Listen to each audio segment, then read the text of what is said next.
Dream world of কোডিংয়ের পক্ষ থেকে সবাইকে স্বাগতম। আমি আনোয়ার হাসান শুভ। আজকে যেই পর্ব নিয়ে আলোচনা করব সেটি হচ্ছে যে জাভার একটি গুরুত্বপূর্ণ বিষয়, সেটি হচ্ছে যে ইনহেরিটেন্স। তো আজকের টিউটোরিয়ালটিতে আমরা জানবো যে আসলে ইনহেরিটেন্স কি, এবং জাভাতে ইনহেরিটেন্স কত প্রকারের, এবং এই জিনিসগুলোকে কিভাবে আসলে ইমপ্লিমেন্ট করতে হয়। তো আজকের টিউটোরিয়ালগুলোতে আমরা এই ইনহেরিটেন্স সম্পর্কে জানবো। তো প্রথমেই আহ, একটি স্লাইড ওপেন করব এবং এখান থেকে কিছু থিওরিটিক্যাল কথা আলোচনা করব। তো আজকের যে আমাদের লেকচার সেটা হচ্ছে যে ইনহেরিটেন্স ইন জাভা প্রোগ্রামিং। তো প্রথমেই বলা যাক যে ইনহেরিটেন্সটা কি। আমরা যখন ইন্টারে পড়াশোনা করেছি তখন বায়োলজির মধ্যে একটি টপিক ছিল যে ইনহেরিটেন্স অর্থাৎ বংশগতি। তো এটা হচ্ছে সাপোজ যে এই বক্সটা হচ্ছে আমার একটি প্যারেন্ট ক্লাস এবং এই যে বক্সটা এটা হচ্ছে একটা চাইল্ড ক্লাস। তো একটা প্যারেন্টের মানে একটা সন্তান যখন হয় তখন হচ্ছে যে পিতামাতা দুজনের দুজনের মিলে একটি মানে সন্তান হয়। তো তাদের যেই সন্তানটি হয় সেই সন্তানটি কিছু পিতার বৈশিষ্ট্য বহন করে, কিছু মাতার বৈশিষ্ট্য বহন করে। আমরা অনেক সময় হয়তো বলি যখন যে এই ছেলেটার এই জিনিসটা ওর বাবার মতো হয়েছে, বা এই জিনিসটা ওর মায়ের মতো হয়েছে। তো এই জিনিসটা আসলে ইনহেরিটেন্স। তো প্যারেন্ট ক্লাস হচ্ছে যে প্যারেন্ট ক্লাসের নিজস্ব কিছু বৈশিষ্ট্য থাকবে, আর চাইল্ড ক্লাস হচ্ছে চাইল্ড ক্লাসের নিজস্ব কিছু বৈশিষ্ট্য থাকবে, এবং একই সাথে সে প্যারেন্ট ক্লাসের কিছু বৈশিষ্ট্য তার নিজের মধ্যে রাখতে পারবে। তো এইটাই হচ্ছে ইনহেরিটেন্স। তো আর এই ব্যাপারটিকে বলা হয় সিঙ্গেল ইনহেরিটেন্স। সিঙ্গেল ইনহেরিটেন্সে একটি প্যারেন্ট ক্লাস এবং একটি চাইল্ড ক্লাস, অর্থাৎ একটি প্যারেন্টের কেবল একটি মাত্র চাইল্ড ক্লাস থাকতে পারবে। তো এই ব্যাপারটিকে আমরা আসলে বলছি যে সিঙ্গেল ইনহেরিটেন্স। তো যখন আমরা কোডের মধ্যে লিখবো তখন হচ্ছে যে মানে ক্লাসটাকে এভাবে লিখবো যে পাবলিক ক্লাস এ, কারণ এই ক্লাসটাকে আমরা আসলে এ ধরেছি, এবং এই যে চাইল্ড ক্লাসটা এটা হচ্ছে যে পাবলিক ক্লাস বি। কিন্তু আগেই বলা হয়েছে যে এটা হচ্ছে প্যারেন্ট ক্লাস, বা অন্য অর্থে আমরা বলতে পারি একে মানে উল্টোভাবে যে একইভাবে যে এই এ ক্লাসটা হচ্ছে যে একটি সুপার ক্লাস। তো এ যদি সুপার ক্লাস হয় তাহলে বিটা হচ্ছে আমার সাব ক্লাস, কারণ এখানে দেখবো যে অ্যারোটা যেদিকে গেছে সেটা হচ্ছে আপনার সুপার ক্লাস, এবং যেদিক থেকে যাবে এবং যেমন বি থেকে এর দিকে গেছে, তো এই জন্য বি হচ্ছে আমার সাব ক্লাস এবং এ হচ্ছে সুপার ক্লাস। এই সুপার ক্লাসের জন্য আমার একটি মানে ইনহেরিটেন্সের জন্য আমার একটি কিওয়ার্ড ইউজ করতে হবে, যেটি হচ্ছে এক্সটেন্ডস। আর এখানে লেখা আছে in this diagram A is the parent class and B is the child class, similarly we can say A is the super class and B is the sub class of A. এর পরবর্তী হচ্ছে যে multiple inheritance. Multiple inheritance আসলে কি, যখন হচ্ছে যে মানে এটা হচ্ছে আমার একটি প্যারেন্ট ক্লাস এবং এটা হচ্ছে আমার একটি প্যারেন্ট ক্লাস। তো আগেই বলেছি জাভাতে একটি প্যারেন্ট ক্লাসের মানে একটি চাইল্ড ক্লাসের প্যারেন্ট সবসময় একটাই থাকবে, প্যারেন্ট কোনো সময় দুইটা হতে পারবে না। বাট এখানে এই ডায়াগ্রামে আমরা স্পষ্ট দেখতে পাচ্ছি যে এই চাইল্ড ক্লাসের প্যারেন্ট হচ্ছে দুইটা। তো এই ব্যাপারটিকে আসলে বলে মাল্টিপল ইনহেরিটেন্স। তো মাল্টিপল ইনহেরিটেন্স আসলে জাভা অ্যালাউ করে না।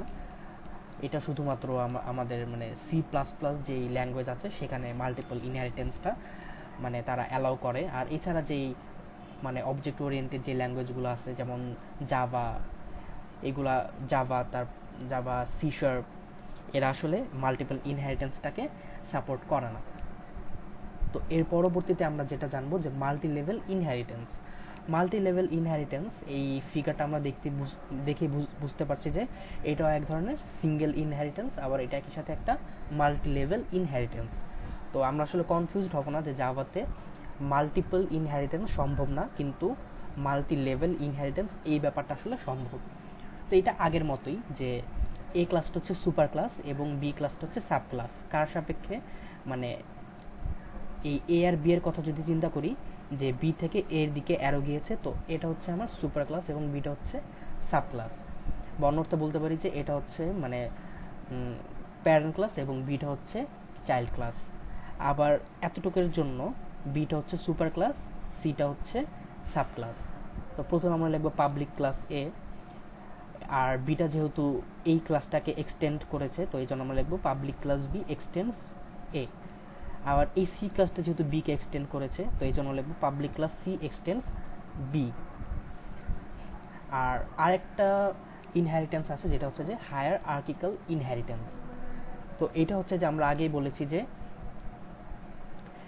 একটি মানে একটি চাইল্ডের প্যারেন্ট সবসময় একটাই থাকবে। তো এখানে আসলে এই ব্যাপারটি, বাট এখানে ক্লাসগুলো ভিন্ন।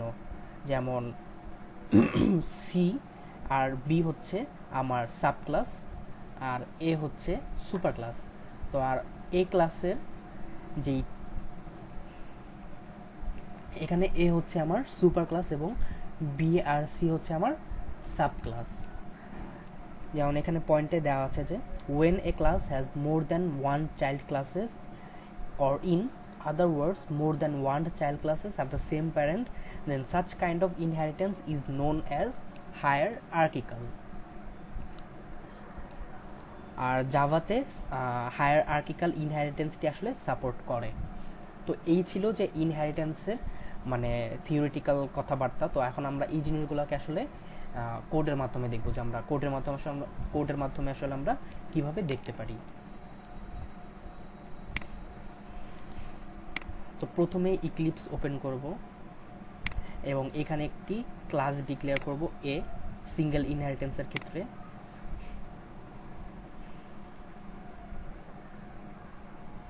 এই নাম দিলাম ক্লাসটির এ।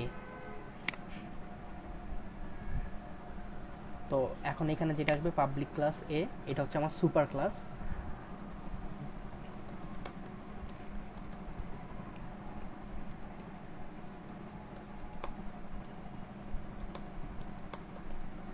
তো এটার মধ্যে আমরা একটি মেথড লিখব, public void show system dot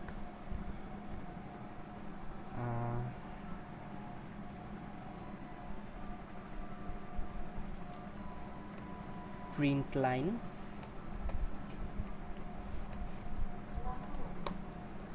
super class. আর এখন আরেকটা যেটা করবো, এটা হচ্ছে সিঙ্গেল ইনহেরিটেন্সের জন্য দেখাচ্ছি, হচ্ছে বি। আর বিটা যেহেতু আমার সাব ক্লাস, এই জন্য বিটা যখন এ কে এক্সটেন্ড করবে, মানে তখন আমরা লিখবো এক্সটেন্ডস এ।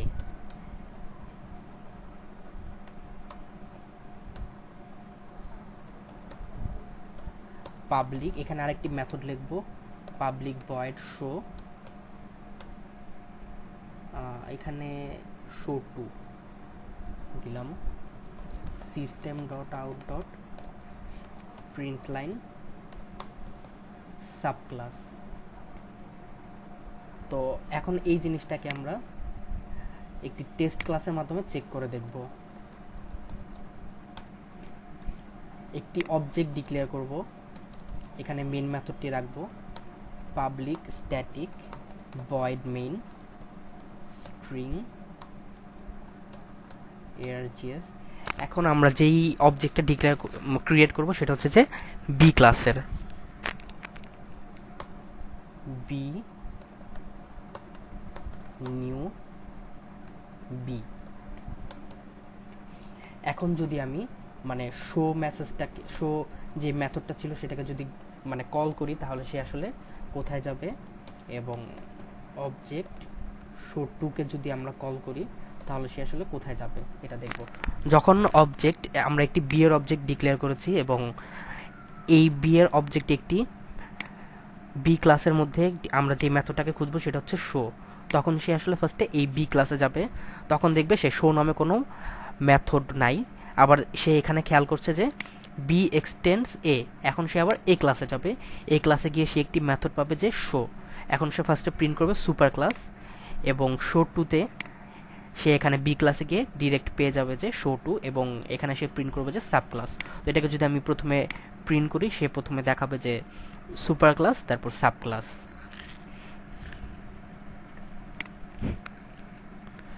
এই তো super class and sub class.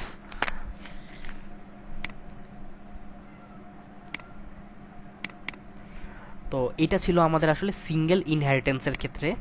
তো মাল্টিপল ইনহেরিটেন্স আসলে জাভাতে সম্ভব না। আর মাল্টি লেভেল ইনহেরিটেন্সটা আমরা একইভাবে লিখব। তো এখানে আমরা নতুন একটি সি ক্লাস ডিক্লেয়ার করতে হবে। তো আরেকটা ক্লাস যদি আমি সি ডিক্লেয়ার করি এখানে, এই তো পাবলিক ক্লাস সি। এখন দেখা যায় যে সি ক্লাসটা এক্সটেন্ড করবে কাকে? বি কে, কারণ সিটা হচ্ছে মানে বি এর জন্য সাব ক্লাস, মানে বি এর জন্য চাইল্ড ক্লাস বা সাব ক্লাস যেটাই বলি। Extends B public void show 3, just মেথডগুলো লিখছি মানে শুধু প্রিন্ট করার জন্য।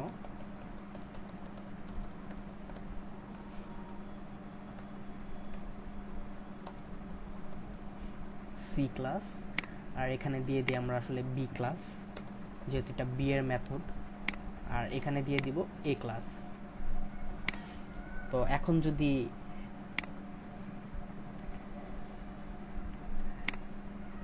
কল করি যে বি এর একটি অবজেক্ট ডিক্লেয়ার করেছি, এখন যদি সি এর একটি অবজেক্ট ডিক্লেয়ার করি, এখানে সে দেখাচ্ছে কি যে the method show 3 is undefined for the type B. কারণ কি যে এই শো 3 মেসেজটা আসলে বিতেও নাই, আর শো 3 মেসেজ এখন সে খুঁজবে যে বিতে যাবে, বিতে শো 3 নামে কোনো মেথড নাই।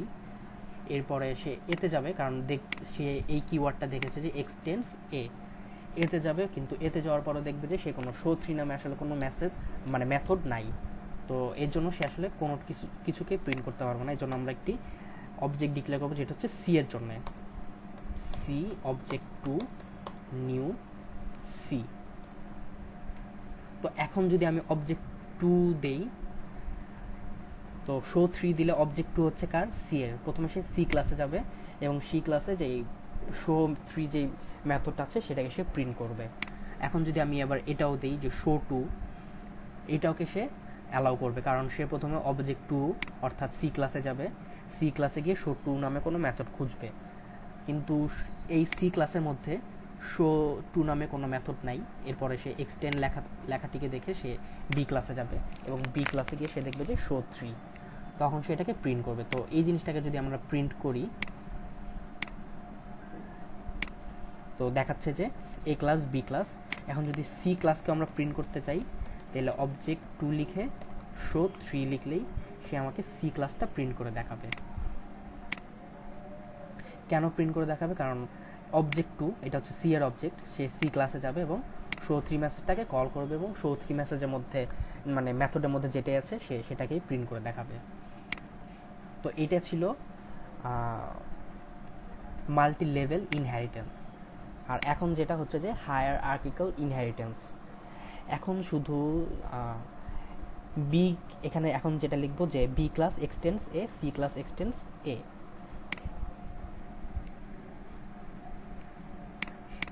এই তো বি ক্লাস এক্সটেন্স এ এবং সি এর ক্ষেত্রে লিখবো এক্সটেন্স এ।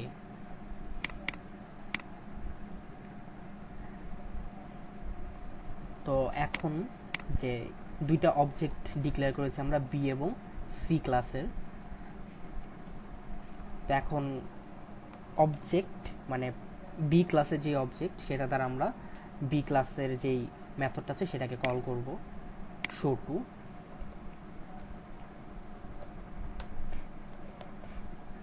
আর বি ক্লাসে আরেকটি মেথড আছে, মানে বি আর সি ক্লাসের জন্য সুপার ক্লাস হচ্ছে এ। তো এ যদি লিখি তাহলে সে আসলে এটাকে এ ক্লাসের যেই মেথডটা আছে সেটাকে কল করবে, এবং সি এর জন্য হচ্ছে যে object dot show 3 object two dot show. এখন যদি কল করি তাহলে প্রথমে সে যেটা করবে, প্রথমে শো 2 অর্থাৎ এখানে বি ক্লাসটা প্রিন্ট করবে, তারপর এ ক্লাসটাকে প্রিন্ট করবে।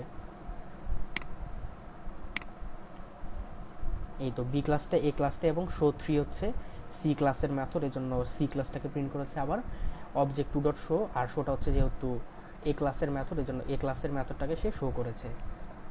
তো এই ছিল জাভাতে ইনহেরিটেন্সের আমাদের প্রথম পর্ব। আপনাদের যদি কোনো কোশ্চেন থাকে যে ইনহেরিটেন্স সম্পর্কে, তাহলে কমেন্ট বক্সে কমেন্ট করতে পারেন অথবা ইনবক্সে মেসেজের মাধ্যমে জিজ্ঞেস করতে পারেন। সবাই ভালো থাকবেন, ধন্যবাদ।